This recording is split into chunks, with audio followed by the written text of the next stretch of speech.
ഇന്നലെ മോഹൻലാൽ സരസ് മേളയ്ക്ക് എത്തിയപ്പോൾ അദ്ദേഹത്തെ അമ്പരപ്പിച്ചുകൊണ്ട് ഞെട്ടിച്ചുകൊണ്ടായിരുന്നു സംഘാടകരുടെ സ്വീകരണം. സാധാരണഗതിയിൽ ഇപ്പോൾ മോഹൻലാലിനെ പോലെ ഒരാൾ വരുമ്പോൾ സ്വീകരിക്കുന്നത് ആ വേദിയിലിരിക്കുന്ന ഏറ്റവും പ്രമുഖനായ മന്ത്രിയുണ്ടെങ്കിൽ മന്ത്രി, അതല്ലെങ്കിൽ അവിടുത്തെ പ്രധാനപ്പെട്ട നേതാക്കളുണ്ടെങ്കിൽ അവരൊക്കെ ആയിരിക്കും. പക്ഷേ അതൊന്നുമല്ല ഇന്നലെ ലാലേട്ടനെ സ്വീകരിച്ചത്.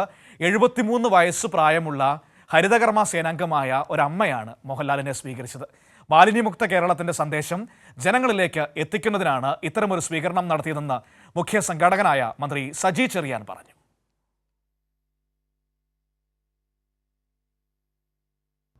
സരസ് മേളയുടെ ഉദ്ഘാടന ചടങ്ങിനായി എത്തിയ വിശിഷ്ടാതിഥി മോഹൻലാലിന് ചെങ്ങന്നൂർക്കാരുടെ ആദരവ്. ചടങ്ങിലെത്തിയ മോഹൻലാലിന് ഗംഭീര സ്വീകരണമാണ് ചെങ്ങന്നൂർ നൽകിയത്. മാലിന്യമുക്ത കേരളത്തിന്റെ സന്ദേശം അറിയിക്കുന്നതിന്റെ ഭാഗമായാണ് ചെങ്ങന്നൂർ നഗരസഭയിലെ ഹരിതകർമ്മ സേനാംഗമായ പൊന്നമ്മ ചേച്ചി എന്ന 73കാരി മോഹൻലാലിനെ സ്വീകരിച്ചത്.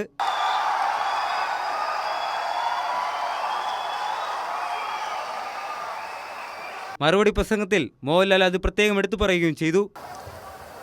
ഏറ്റവും മനോഹരമായിട്ട് ഈ വേദിയിലേക്ക് എന്നെ പൂച്ചെണ്ട് നൽകി സ്വാഗതം ചെയ്ത പൊന്നമ്മ ചേച്ചിക്ക് എൻ്റെ ഹൃദയത്തിൻ്റെ ഭാഷയിൽ ഞാൻ നന്ദി പറയുന്നു.